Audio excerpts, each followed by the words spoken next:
Hey there, I'm Natalya and I'm a beer sommelier and advanced cicerone. I teach people about beer for a living because I believe that beer is simply too delicious to remain undiscovered, and I want to help everyone find their favorite. In this video, we're talking about yeast. Why? Well, without yeast, we wouldn't have beer. We'd simply have a glass full of bittersweet liquid. By fermenting the sugars in that liquid, yeast makes beer. For an overview of beer's four main ingredients in the fermentation process, check out this video first, then come on back here to learn all about yeast. Ready? Let's get started. Yeast is a single-celled microorganism that's a member of the fungus family. It ferments malt sugars into alcohol and carbon dioxide, the booze and bubbles in our beer. Hence why yeast's scientific name, Saccharomyces, translates roughly to sugar fungus. The reaction can also produce a range of aromatic compounds called esters and phenols, dependent on yeast strain. Broadly speaking, there are three families of beer grouped by the type of yeast used: ale, lager, and mixed fermentation. From within these families, brewers will select a strain to brew with that determines the beer's style and influences its flavor. First up, let's take a look at ale yeast. Ale yeast is more commonly known as brewer's yeast, and more technically known as Saccharomyces cerevisiae. It's thought to have been the primary yeast used in brewing for thousands of years.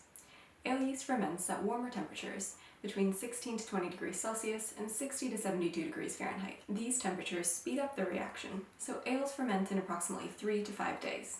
They also encourage the production not only of alcohol and carbon dioxide, but of those aromatic compounds, esters and phenols. Esters give a fruity flavor to beer, while phenols contribute a spicy note. Ales are a broad family, encompassing styles as diverse as American IPA, Belgian Saison, and German wheat beer. Why? There are over 1,500 different strains of ale yeast, each varying in their ester and phenol profile and other fermentation characteristics. American IPAs are typically fermented with American or English ale yeast strains that produce low levels of fruity esters, which complement the fruit-forward aromas from the style's American or New World hops. Belgian Saisons are fermented with an ale yeast strain that can function at much higher temperatures than normal, around 32 degrees Celsius or 90 degrees Fahrenheit. This strain produces high levels of phenols, which bring a unique black pepper spice, and low levels of citrusy esters with aromas of orange or lemon. Finally, the German wheat beer is fermented with a unique Weizen ale yeast strain that produces clove-like phenols and banana-like esters, giving this style's characteristic flavor profile. Beers in the lager family are fermented with lager yeast, also known as Saccharomyces pastorianus. Lager yeast functions at cooler temperatures than ale yeast, between 7 to 13 degrees Celsius or 45 to 55 degrees Fahrenheit. At these cooler temperatures, the fermentation process takes longer, typically 7 to 14 days at a minimum, often followed by a further few weeks or months of cold conditioning.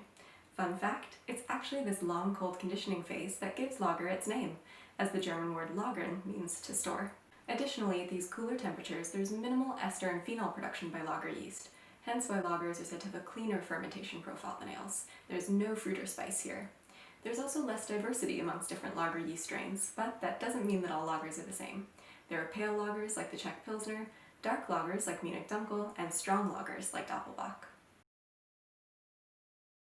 Historically, all different kinds of microbes, from brewer's yeast to wild yeast and bacteria, played a part in fermentation, mostly because there was no way to avoid them. These days, however, we know much more about yeast and can now isolate and select specific strains to brew with, as you've just heard.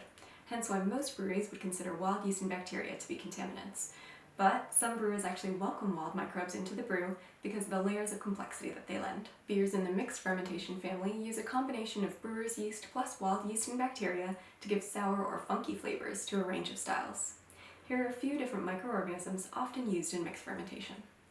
Brettanomyces is a wild yeast strain that produces complex funky or earthy flavors, often found in styles like Belgian Lambic, Gueuze, and some Saisons. Lactobacillus is a bacteria that produces lactic acid, giving styles like Berliner Weiss and Gose a sharp, tangy acidity that you may be familiar with from Greek yogurt. Finally, Acetobacter is a bacteria that produces acetic acid, also known as vinegar, which gives a unique sharp edge to styles like the Flanders Red. Mixed fermentation often takes place at ambient temperatures and can take from months to years. Depending on the desired outcome, wild yeast and bacteria can be introduced at several different points throughout the brew, but we'll talk about these different techniques in my next series on the brewing process. In sum, without yeast, we wouldn't have beer, as beer is, by definition, a fermented alcoholic beverage. By selecting a strain of yeast to brew with, brewers determine what family their beer falls into, ale, lager, or mixed fermentation, which then sets expectations for the flavors we'll find. But despite its importance to the brewing process, yeast isn't the only contributor to beer's flavor. Beer's other ingredients, malt, water, and hops, all play their part. To learn more about malt and water, check out the rest of this playlist, and be sure to subscribe so you don't miss next week's video on hops. Thanks for watching!